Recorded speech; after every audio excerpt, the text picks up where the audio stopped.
할렐루야, 더블유님께 성도 여러분 모두를 오늘 주일 예배로 초대합니다. 10월 18일, 10월의 세 번째 주일 예배입니다. 계속해서 온라인으로 예배를 드리고 있습니다. 아일랜드의 확진자가 벌써 지난주에 1000명이 하루에 넘고 있습니다. 이게 적은 숫자가 아니죠. 아일랜드는 한국의 인구의 10분의 1입니다. 그런데 하루에 1000명이 나왔다는 것은 곱하기 10을 하면 한국에서 10,000명이 나온 것과 비슷한 규모의 상황이라고 생각하면 여러분 얼마나 심각한 상황인지 아시겠죠? 그리고 또 한 가지 염려되는 것은 병실에 계속해서 환자들이 들어가야 되는 환자들이 카운티마다 늘어나고 있는 것 같습니다. 이렇게 힘든 어려운 이 시기에 특히 이제 지난 목요일부터는 이제 다른 가정을 절대로 방문할 수 없게끔 레벨 4, 레벨 3와 상관없이 다른 가정을 방문하는 일은 이제 자제하라는 정부의 발표가 있었습니다. 그래서 여러분 특별한 일이 있으시면 전화로 또 때로는 이메일이나 문자로 저한테 연락을 주시고요. 우리가 함께 기도하고 또 함께 격려하면서 이 어려운 시기를 우리가 또 주일 맞이해서 예배하면서 어려움 가운데 소망 주시고 위로 주시는 주님의 이름으로 여러분과 함께 이 어려운 시기를 극복해 나가기를 소망합니다. 이런 많은 근심과 걱정이 있지만 이 시간 한 마음으로 각자의 처소에서 주님께 예배하는 더블유님교회 주일 예배로 여러분 모두를 초대합니다. 다 같이 묵상으로 기도하시겠습니다.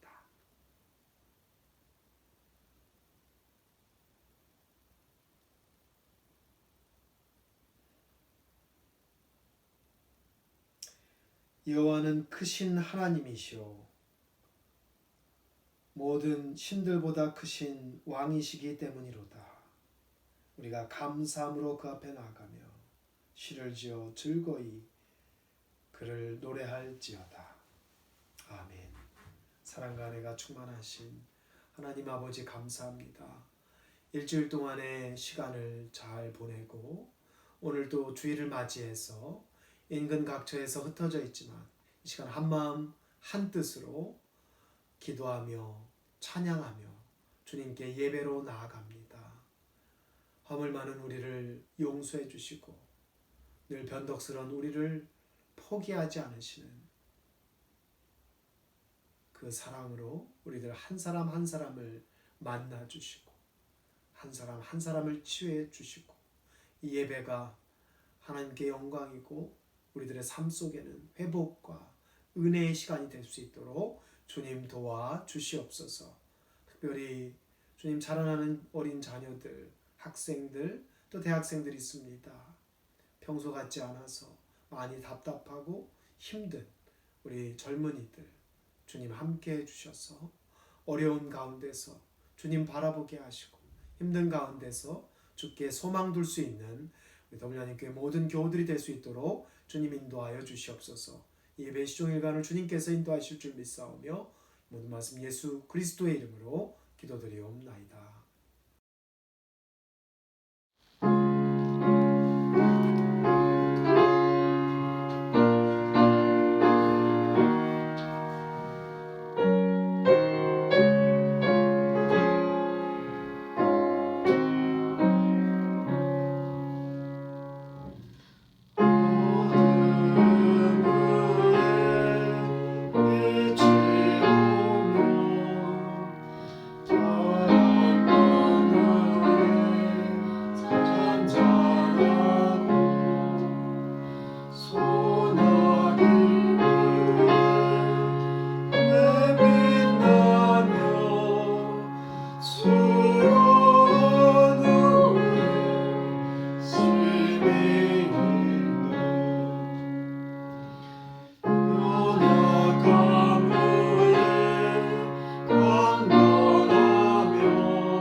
어린이 여러분 안녕하세요. 목사님이 잘 안 보이지요?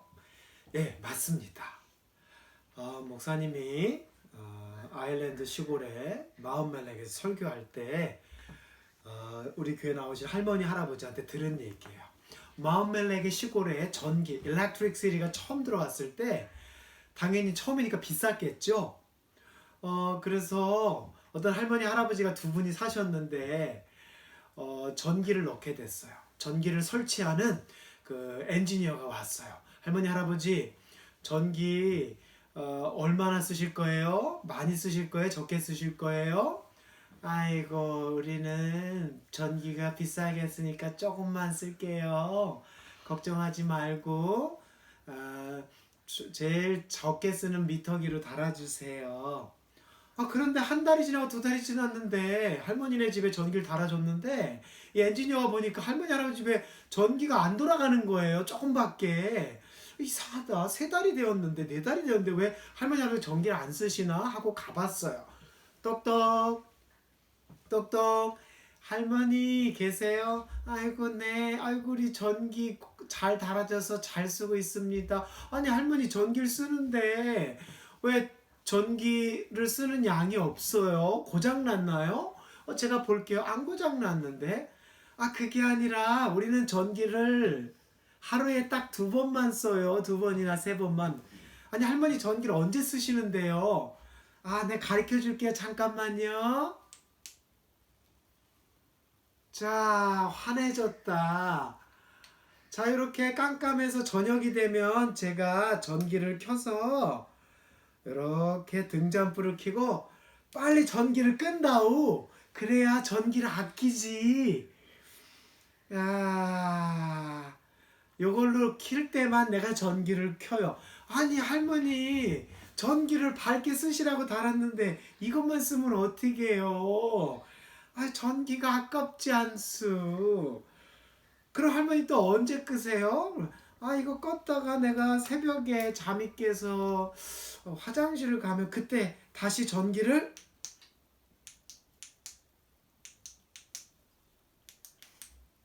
자 이렇게 켜서 또 화장실 가야지 하고 호롱불 켰으니까 빨리 전기 끄자. 전기값 많이 나온다 하고 내가 이걸 들고 또 화장실에 갔다 와서 이걸 꺼요. 아이고 그게 그랬던 거였어요. 전기기사 아저씨는 엔지니어 아저씨는 깜짝 놀라서 막 웃었어요. 할머니 그래도 전기를 달았으니까 전기를 밝게 쓰시는 게 더 좋습니다. 자 우리 어린이들 어때요? 우리 이 할머니가 이해가 잘 안 되죠? 맞아요. 옛날에는 이렇게 호롱불만 틀 때는 오일 램프만 쓸 때는 전기가 귀해서 이걸 킬 때만 할머니가 키신 거예요. 그런데 이제는 우리가 이거 호롱불을 안 쓰고 오일 램프를 안 쓰고 전기를 쓰지요. 자 이렇게 아무것도 없을 때 예수님 제자들이 물었어요. 예수님 누구신가요? 우리가 예수님이 누군지 알까요? 예수님께서 이렇게 말씀해 주셨어요. 요한복음 8장 12절에 나온 말씀이에요. 나는 세상의 빛이라. 예수님은 세상의 빛이에요. 우리가 어둠 속에 있을 때는 빛이 얼마나 밝은지 알 수 있어요. 맨날 밝은 데 있으면 모르겠죠. 근데 우리가 이렇게 어두운 데 있으니까 그렇죠? 얼마나 예수님이 밝은 분인지 알겠죠? 자 우리 어린이들 이렇게 우리는 항상 우리 크리스찬은 예수님의 빛 안에 거하는 그런 어린이들이 되길 바래요. 자 우리 어린이들 다음 주에는 환한 데서 만납시다. 안녕. 오늘 말씀은 출애굽기 33장 12절에서 23절까지입니다. 모세가 여호와께 아뢰되 보시옵소서 주께서 내게 이 백성을 인도하여 올라가라 하시면서 나와 함께 보낼 자를 내게 지시하지 아니하시나이다. 주께서 전에 말씀하시기를 나는 이름으로도 너를 알고 너도 내 앞에 은총을 입었다 하셨사온즉 내가 참으로 주의 목전에 은총을 입었사오면 원하건대 주의 길을 내게 보이사 내게 주를 알리시고 나로 주의 목전에 은총을 입게 하시며 이 족속을 주의 백성으로 여기소서. 여호와께서 이르시되 내가 친히 가리라 내가 너를 쉬게 하리라. 모세가 여호와께 아뢰되 주께서 친히 가지 아니하시려거든 우리를 이곳에서 올려보내지 마옵소서. 나와 주의 백성이 주의 목전에 은총 입은 줄을 무엇으로 알리이까? 주께서 우리와 함께 행하심으로 나와 주의 백성을 천하 만민 중에 구별하심이 아니니이까. 여호와께서 모세에게 이르시되 내가 말하는 이 일도 내가 하리니 너는 내 목전에 은총을 입었고 내가 이름으로도 너를 알미니라. 모세가 이르되 원하건대 주의 영광을 내게 보이소서. 여호와께서 이르시되 내가 내 모든 선한 것을 내 앞으로 지나가게 하고 여호와의 이름을 내 앞에 선포하리라. 나는 은혜 베풀 자에게 은혜를 베풀고 긍휼히 여길 자에게 긍휼을 베푸느니라. 또 이르시되 내가 내 얼굴을 보지 못하리니 나를 보고 살 자가 없음이니라. 여호와께서 또 이르시기를 보라 내 곁에 한 장소가 있으니 너는 그 반석 위에 서라.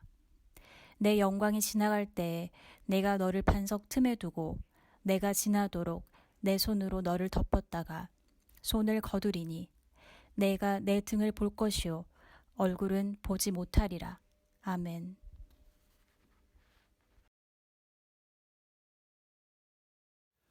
네, 지난 시간에 이어서 이번 주에는 교회력에 따라서 출애굽기 33장 12절에서 23절까지 말씀을 중심으로 함께 여러분들과 오늘 본문을 통해서 하나님의 은혜를 나누고자 합니다. 지난주 바로 앞장이었던 32장에서 그 유명한 그 금송아지 사건이 있었죠. 하나님의 이름에 또 하나님이라는 그 어떤 그 개념 안에 또 하나님이라는 분 안에 앞에 우리가 이렇게 믹스하고 덧붙이는 것에 대해서 주의해야 된다는 것을 중심으로 보았습니다. 자, 그리고 나서 33장 1절 하고 3절에 약간 이제 오늘 본문 12절에 들어가기 앞서서 보면요. 이제 그리고 나서 백성들이 이제 꾸지람을 듣고 모세의 이제 제대로 된 회복과 치유가 있었고 그리고 나서 하나님께서 이제 시내산을 떠나서 가나안으로 가라고 명령을 하십니다. 이제 내가 적과 꿀이 흐르는 가나안 땅으로 너희들을 가게 하리라. 그렇게 했는데 모세가 좀 이상해요. 아니 근데 하나님 같이 가셔야지. 그렇잖아요. 아니 같이 가셔야지. 우리 보러만 가래요. 그랬더니 3절 말씀에 이런 표현이 있습니다. 나는 너희와 함께 올라가지 아니하리니 너희는 목이 곧은 백성인즉 내가 길에서 너희를 진멸할까 염려함이니라. 너희들하고 가다간 또 이렇게 막 고집 부리고 금송아지 만들어서 우상 숭배하고 늘 풍요롭게 만나와 메추라기를 먹이는데도 불평하면 화가 나서 이스라엘 백성들이 야단칠까봐 하나님께서 안 가시겠대요. 참 그 의미심장한 표현입니다. 우리가 하나님을 믿고 그분의 이름으로 크리스찬이 되고 또 그분의 이름으로 세례를 받고 그분을 인격적으로 만남으로써 우리가 하나님 나라의 그 영생에 대한 확신을 얻고 그리고 나서 그분과 함께 가야 되는데 우리는 여전히 하나님을 만나기 이전의 것들을 짊어지고 이 가나안 땅으로 가려고 하니까 하나님께서 너 이렇게 가다가 나한테 혼나. 나 안 갈래. 너 혼자 가. 모세한테 너가 데리고 가. 이렇게 말하는 겁니다. 그래서 이 사건 이후에 그 모세는 이제 하나님께 한 가지 어떤 이스라엘 백성들을 통해서 한 가지 행동을 하나님께 보여드리고 싶어 해요. 예. 이제 하나님께서 함께 안 간다고 하니까 이게 모세가 리더로서 얼마나 걱정돼요. 염려되고요. 그래서 이스라엘 백성들에게 너희 몸에서 장식으로 다 떼어버리라. 그렇게 얘기를 합니다. 그래서 6절 말씀에 보면 이스라엘 자손이 호렙산에서부터 그들의 장식물을 떼어내니라. 이게 상당히 중요한 표현입니다. 그렇죠? 앞에 만들었던 우상을 만들 때 뭘로 만들었죠? 예, 금, 은을 가져다가 숨겨뒀던 장식물 갖다 만들었어요. 근데 그리고 그것을 여전히 지니고 있어요. 그래서 하나님께서 그런 이스라엘 백성들과 가려고 하지 않자 모세가 이스라엘 백성들에게 장식물 다 떼라고 합니다. 네. 그리고 나서 하나님께 이 모세가 다시 한번 이제 하나님께 말씀드리고 기도하는 장면이 바로 12절 이하의 오늘 본문이라고 할 수가 있겠습니다. 그 더블린에 올 때, 유럽에 올 때, 그렇죠. 내가 한국에서 얼마나 훌륭한 사람이었고 위대한 사람이었는지 다 내려놓고 와야 돼요. 한국에서 있었던 모든 장식구는 다 떼어놓고 와야 돼요. 여기서 우리가 하나님과 동행하려면 과거에 나에게 어떤 안정을 주고 과거에 나에게 힘을 주고 과거에 나에게 지위를 주었던 모든 것을 떼어내야 됩니다. 장신구를 떼어낸다라는 말의 의미가 이렇게 중요합니다. 비로소 하나님께서 가나안 땅에 이스라엘 백성들과 함께 가고자 하는 의지를 보였던 것은 바로 그들이 몸에서 장신구를 떼어냈을 때였습니다. 사랑하는 성도 여러분, 우리가 하나님께 예배하는, 하나님과 동행하는 길을 가면서 혹시 우리 여전히 과거의 생각과 과거의 판단과 과거에 내가 붙잡고 있었던 그 욕망들을 함께 가져갈 수 없는 것입니다. 이 믿음을 가지고 오늘 본문을 우리의 삶 속에 적용하면서 우리 하나님 믿기 전에 가지고 있었던 것, 내 가치, 내 판단, 이런 모든 것들 내려놓고 하나님과 함께 가나안을 향해서 갈 수 있는 하나님의 파트너가 되는 그런 여러분이 되시기를 주님의 이름으로 부탁을 드립니다. 이집트에서 홍해바다를 건너서 광야로 나오는 과정은 하나님의 전적인 개입하심이 있었습니다. 모세가 많이 당황하고 어려웠을 거예요. 항상 그렇습니다. 아일랜드도 요즘 레벨 3냐, 레벨 4냐, 레벨 5냐, 이 록다운을 어느 정도 수준으로 해야 되냐, 뭐 정부가 이렇게 하면 이래도 불평하는 사람이 있고요. 올리면 또 올린다고 흉보는 사람들이 있고요. 낮추면 또 낮춘다고 불평하는 사람들이 있습니다. 이런 변덕스러운 모든 사람들의 그 모든 그것을 만족시키기가 사실 이 가버먼트 정부도 어렵지요. 이렇게 이스라엘 백성들이 광야로 나와서 이제 가나안으로 가는 이 두 번째 여정, 이 여정에서는 사실은 하나님께서는 오히려 전적인 주도를 잠시 내려놓으십니다. 그리고 모세에게 너가 데려가라 그래요. 그래서 오늘 모세가 해막에 올라가서 6절에서부터 11절까지 하나님께 기도를 하고 간구를 합니다. 그 구절이 12절부터 나오는 거죠. 하나님, 아니 저하고 같이 갈 사람을 보내시든가 아니면 저랑 같이 가셔야죠. 제가 이 사람들을 어떻게 데려갑니까? 같이 가셔야죠. 하나님. 저와 함께 가셔서 저희를 인도해 주십시오라고 말씀을 하고 있고 간청을 하고 있습니다. 제가 그 아일랜드의 미들랜드 중부지방에서 농사를 많이 짓는 시골에서 목회를 할 때 마을 할아버지한테 재밌는 얘기를 들었어요. 아일랜드는 여러분 아시는 대로 유럽에서는 비교적 근대화가 늦게 된 나라입니다. 그래서 이게 한국 사람들의 정서를 잘 이해하는 나라인데요. 전기도 늦게 들어왔대요. 전기도 늦게 들어오고 밀크맨이 직접 우유를 가지고 마을에 와서 우유를 직접 아침에 소한테 받아서 마을에서 타운에서 우유를 공급해준 사람도 아일랜드가 제일 오래까지 있었습니다. 옛날에 이제 아일랜드 전기가 처음 들어왔대요. 그래서 이제 전기선을 설치하고 전기 메터를 이렇게 다 달아서 값을 매기지 않습니까?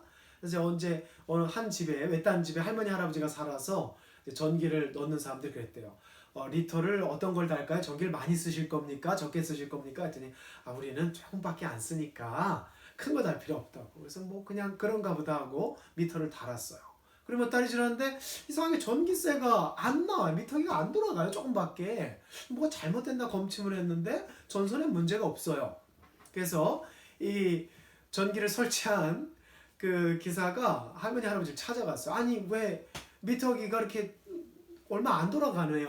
요금이 너무 이게 검침을 할 수가 없습니다. 그랬더니 할머니가 그러는 거예요. 내가 분명히 얘기하지 않았냐고. 나는 전기 조금만 쓸 거라고.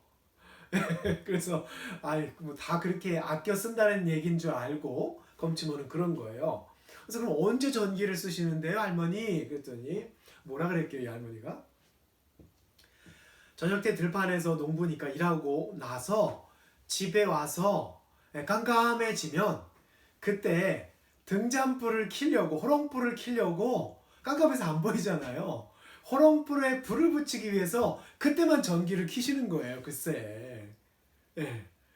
저녁 때 깜깜할 때, 그리고 아침에 일찍 이제 밥을 준비할 때 깜깜할 때 하루에 2번 전기를 쓰는 거예요, 할머니가. 예. 너무 재밌죠, 여러분들.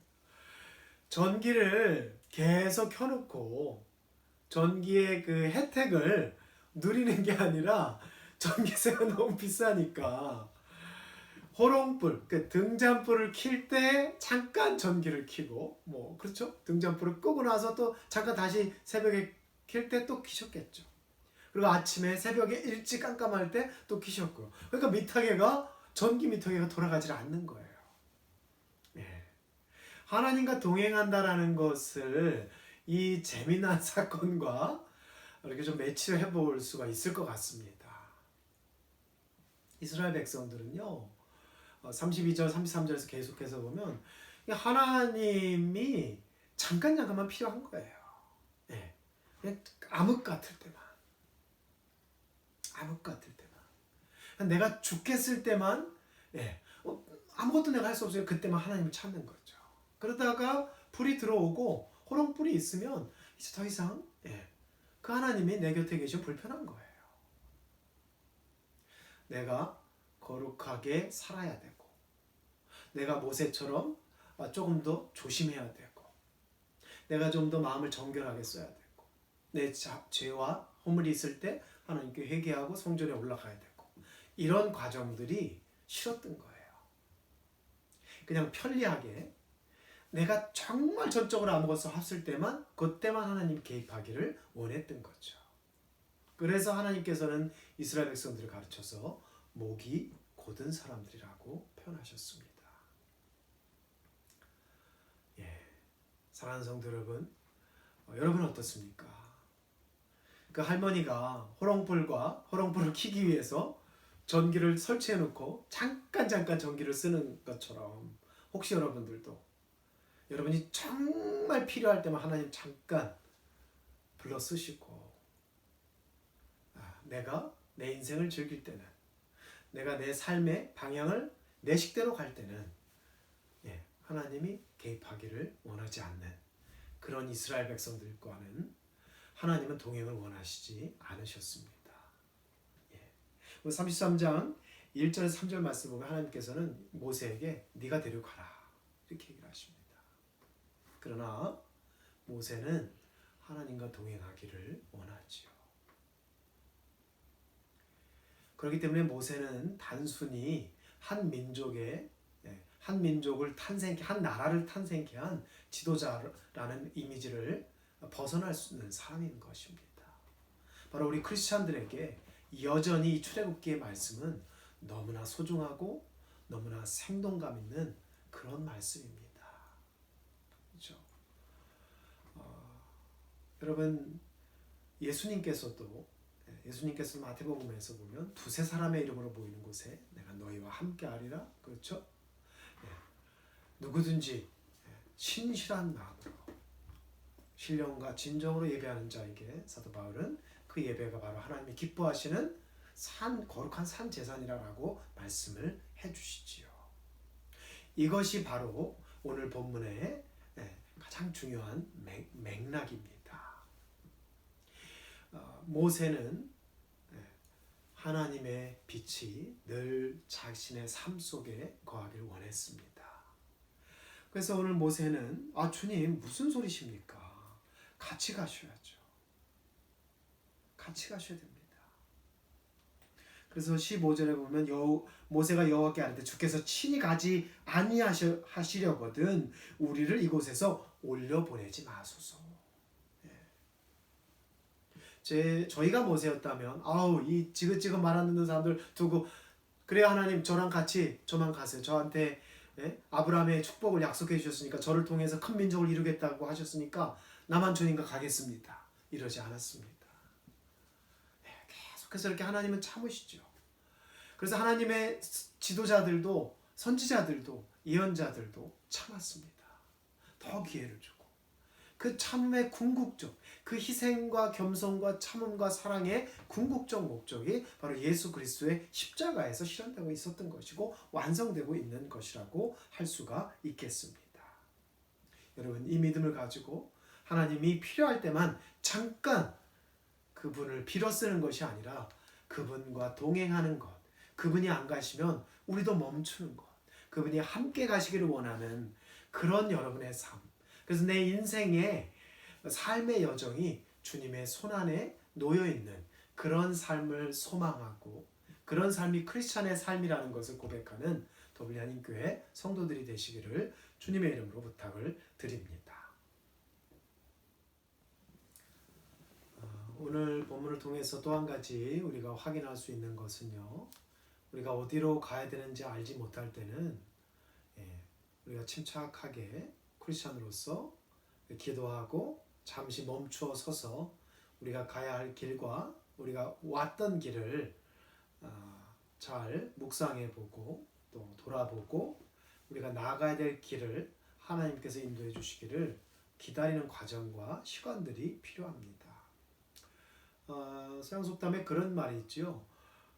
어디로 가야 되는지 그 웨이는 아는데 그 정확히 내가 어떻게 해서 딱 가서 목적지까지 갈 수 있는지 모르는 사람이 알지 못하는 사람이 오히려 거기에 잘 도달해 있고 내가 저기 잘 알아.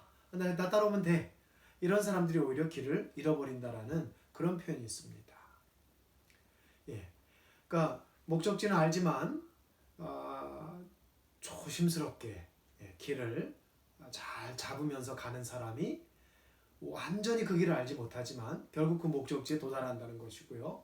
안다고 우쭐하는 사람, 자기의 판단에 너무 믿고 가는 사람들한테는 그런 사람들이 오히려 길을 잃고 헤맬 때가 많다라는 그런 표현이 있습니다.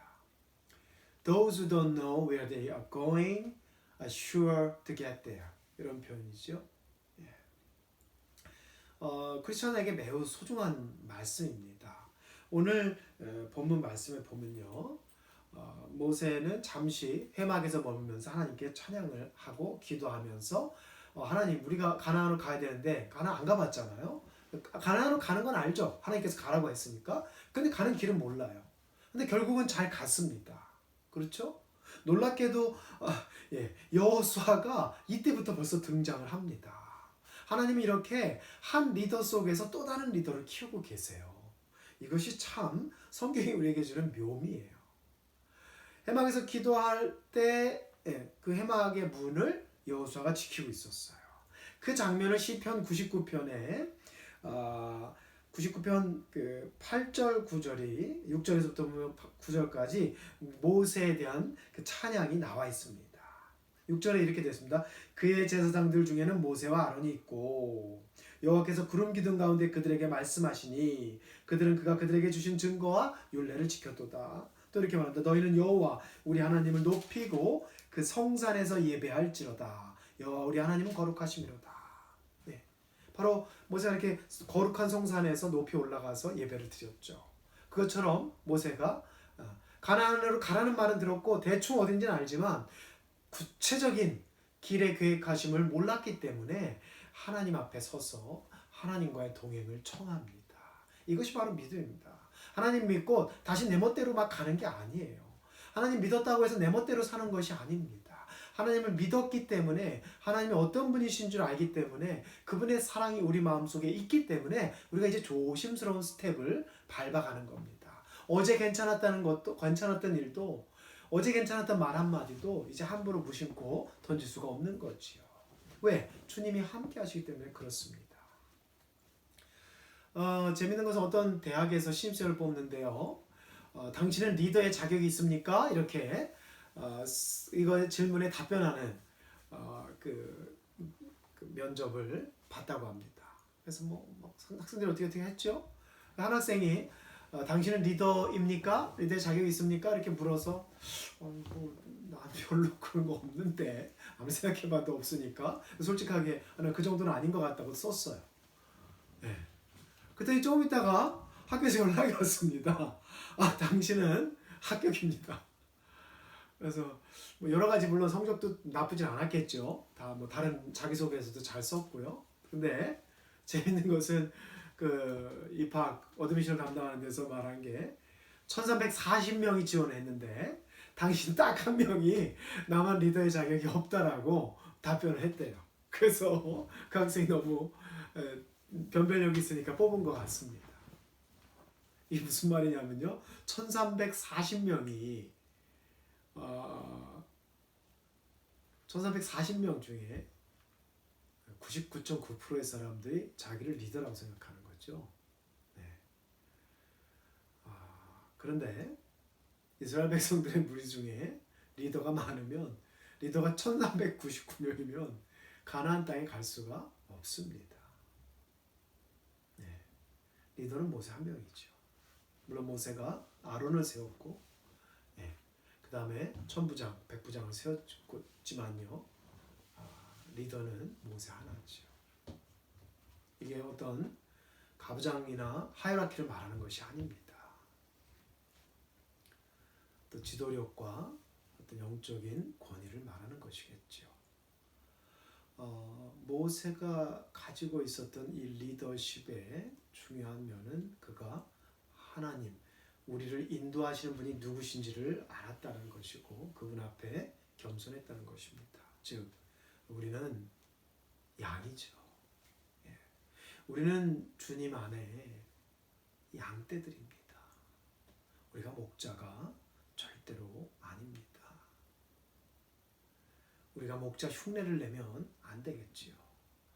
오늘날 기독교의 이름으로 예수 그리스도의 이름으로 예수 그리스도께서 선한 목자라고 말씀하면서 말하고 고백하면서 자기가 그 목자인 양 행동하는 많은 잘못된 리더들이 혹시 있다면 그것은 바람직하지 않고요. 성경적이지도 않습니다. 이것이 바로 우리가 오늘 본문을 통해서 인정해야 될 것이요. 한때 뭐 이렇게 리더, 우리가 다 크리스찬 리더가 됩시다. 뭐 이런 얘기 많이 하더라고요. 아니 크리스찬이 다 리더가 되면 어떻게 합니까? 리더는 적을수록 좋은 거죠. 리더는 적을 수밖에 없습니다. 다 리더가 될 수는 없어요. 네. 제가 해외에서 이렇게 많이 생활하다 보면 한국 우리 아시아 학생들 중에 뛰어난 학생들 많이 만나요. 근데 뭐 다 리더면 누가 중간은 누가 하고 또 그 어떤 한 연구나 회사나 어떤 직책이나 거기 하부구조, 트러스트 이런 뭐 허리 또 누가 합니까? 다 리더일 수는 없는 거죠. 성경은 분명하게 우리에게 말합니다. 우리는 양이에요. 혼돈하면 안 됩니다. 모세의 눈으로 출애굽을 보면 안 돼요. 아론의 눈으로 여호수아의 눈으로 성경을 보는 사람들이 많습니다.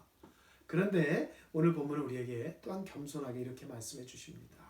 백성의 눈으로 지도자를 보고 이 교회 한 교회의 교우로 우리가 한 영혼으로 하나님을 만나는 거죠. 거기에는 모세도 지도자라는 사람들도 변함이 없습니다. 우리는 단독자로서 하나님 앞에 서는 겁니다. 하나님 앞에 홀로 섰을 때 감히 우리가 거룩하다 말할 수 있는 사람이 없다라고 하는 것이지요. 오늘 본문은 이것을 우리에게 분명히 말해줍니다. 이렇게 기도를 하고 나서 모세가 하나님께 간청을 하는 거예요. 하나님 같이 가주세요. 지금 와서 저한테 저기까지 가라시면 어떡합니까? 하나님이 같이 가셔야 제가 가겠습니다. 예. 내가 내 식대로 가는 것이 아니죠. 하나님 먼저 가세요. 하나님 제가 따라가겠습니다. 이것이 바로 모세의 신앙이었고요. 이것을 오늘 우리 현대인에게 적용한다면 우리가 길을 정하지 못했을 때 주님 내 길을 열어주세요. 주님께서 내 길을 인도해 주세요. 그럼 제가 주님 순종하면서 그 길을 따라가겠습니다. 라고 말할 수 있는 우리 한인교회 성도들이 되시기를 주님의 이름으로 부탁을 드립니다. 마지막으로 오늘 본문의 후반부를 보면요. 18절에서 23절까지 보면 모세가 하나님께서 그래 내가 같이 갈게 이렇게 했는데도 못 믿겠나 봐요.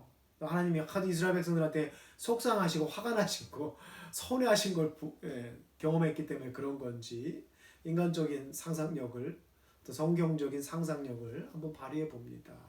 그래서 모세가 하나님께서 얼마나 그 이스라엘 백성들 앞에서 속상하고 마음 아프셨으면 그러셨을까 하고 하나님 나랑 같이 간다는 증거를 좀 보여주세요. 이렇게 얘기를 해요. 얼마나 그 하나님의 한탄과 한숨이 컸으면 아니면 이스라엘 백성들의 행동이 얼마나 잘못됐으면 그랬겠습니까?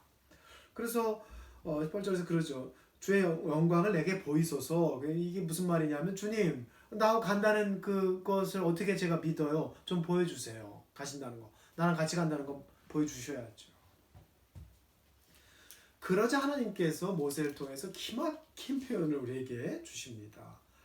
그래, 그럼 내가 19절이죠.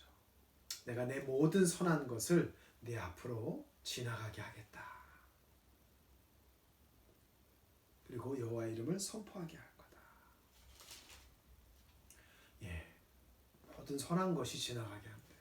그렇죠? 우리가 하나님과 동행하려면 악한 마음으로 동행할 수가 없습니다. 잠깐 일정 기간 동안 할 수는 있겠죠.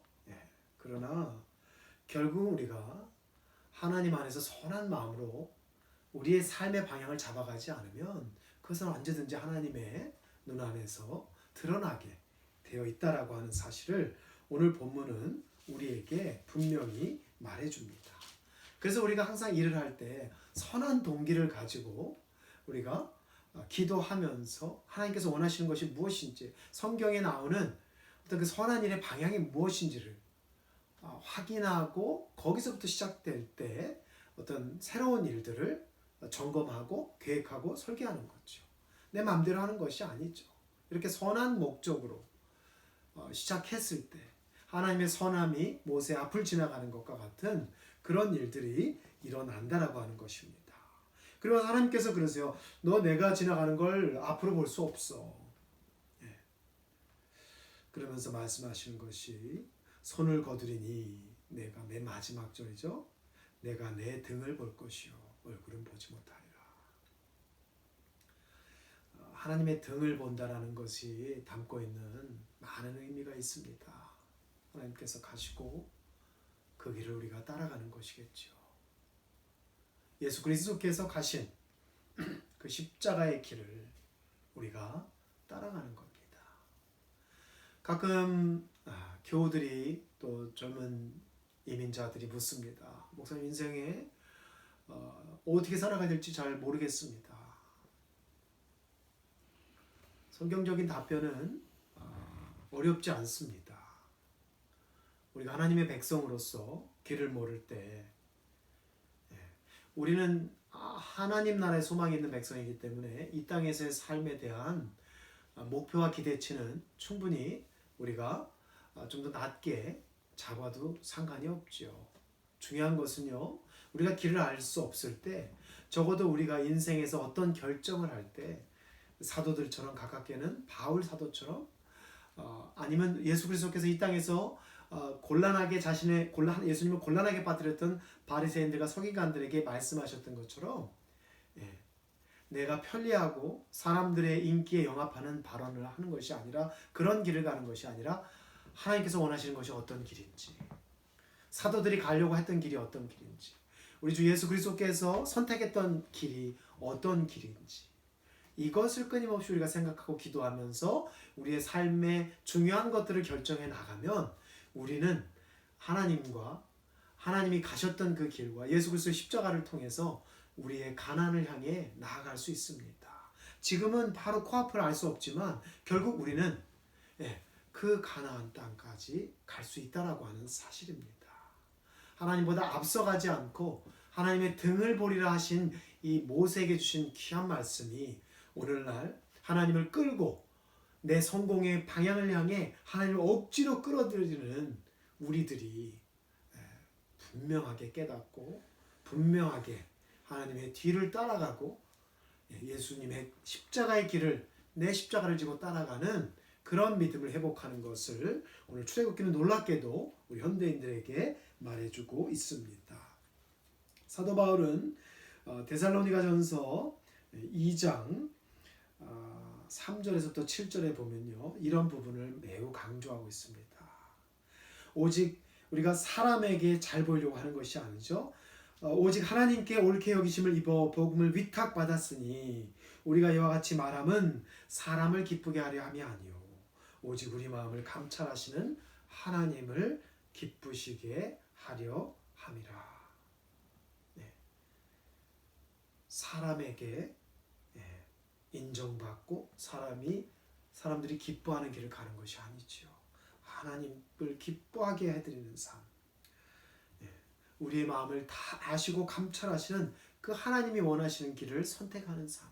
그쪽으로 한 걸음씩 한 걸음씩 내딛고 가다 보면 그것이 우리가 도착할 믿음의 가나안 땅이라는 사실을 여러분들 기억하시기를 바랍니다. 그래서 사도 바울은 바로 이런 길을 가는 사람들이 우리 크리스찬으로 우리를 이 길을 가는 사람으로 우리를 크리스찬으로 부르신 것이다라고 말씀을 해주시고 있습니다. 사랑하는 성도 여러분, 오늘 이 말씀을 기억하시고 우리가 사람들의 기뻐하는 길이 아니라 하나님이 원하시는 그 길을 향해 나아가는 하나님께 성도들이 되시기를 주님의 이름으로 부탁을 드립니다. 기도하시겠습니다. 주님 감사합니다. 지금까지 주님을 우리가 필요할 때 억지로 끌고 당기고 우리가 앞서가려 했었던 데가 너무나 많았음을 고백합니다. 주님 용서하여 주시옵소서. 사람을 기쁘게 하고 사람들의 기쁨을 우리가 받고 인정을 받고 그 길로 가려고 했던 우리의 욕망 가운데 우리의 모든 마음을 아시는 주님, 그 주님을 기뻐하게 하는 그 마음으로 가기를 원합니다. 그것이 우리가 지금은 뚜렷하지 않지만 결국 가나안으로 갈 소중한 믿음의 길임을 고백하고 그 길로 나아가는 성도들이 되게 하여 주시옵소서. 예수님의 이름으로 기도드리옵나이다. 아멘.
주께 기도드립니다.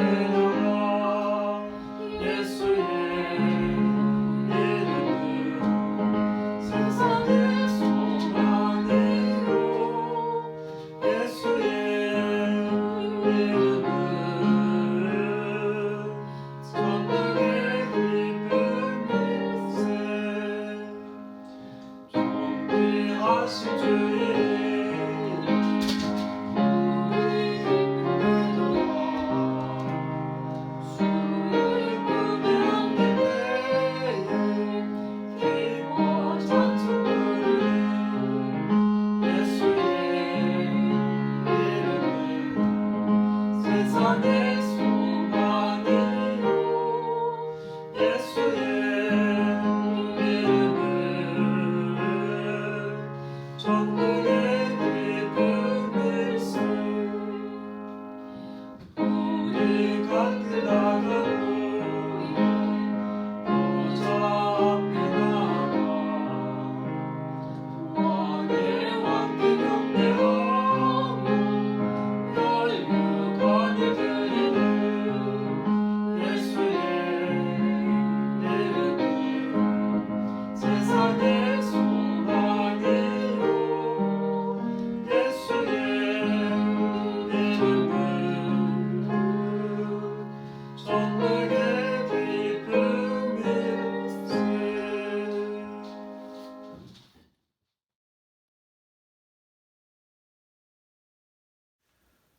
축도 전에 광고 말씀 한 가지 드리도록 하겠습니다. 계속해서 레벨 3가 유지되고 소셜 디스턴싱은 조금씩 강화되고 있습니다. 예배 서두에 말씀드린 대로 다음 주가 상당히 중요한 그 변곡점이 될 거라고 태핑 포인트가 될 거라고 사람들이 많이 걱정하고 있는데요. 가능한 방문을 자제하시고 자녀들이 학교 다니는 것과 여러분들 직장 최소한의 시간들 빼고는 가정에서 안전하게 머무는 WR한인교회 성도들이 되시기를 부탁을 드립니다. 지난 금요일 발표에 따라서 이제는 그 목회자도 신방을 자제하라는 아일랜드 교단의 부탁이 있었습니다. 메소디스트 처치 아일랜드에서도 이제 확진자가 너무 퍼센테이지가 높아졌기 때문에 목회자들도 이제는 함부로 방문을 할 수 없고요. 일단 전화 위주로 신방을 하게끔 되어 있습니다. 여러분 그렇게 하시고요.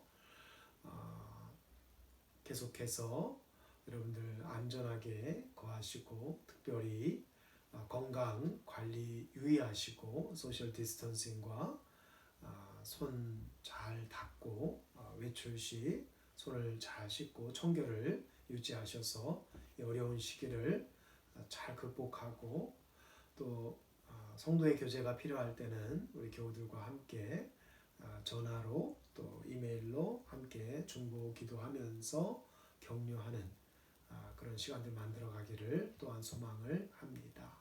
그럼 제가 축도함으로 오늘 예배를 폐하도록 하겠습니다. 이제는 우리 주 예수 그리스도의 은혜와 지극히 무한하신 하나님 아버지의 사랑과 성령의 날마다 감화 감동하시고 교통하시는 은총이 오늘 주님 전에 나와 주님 가신 그 길을 향해 길을 알 수 없을 때 멈추어 서서 주님 가라 하시는 그 곳으로 주님 함께 동행하기를 청하며 주님의 뒤를 따라 나아가기를 소망하는 우리 WR한인교회 모든 교우들에게 지금부터 영원까지 하나님의 축복이 함께 하시기를 간절히 축원하옵나이다.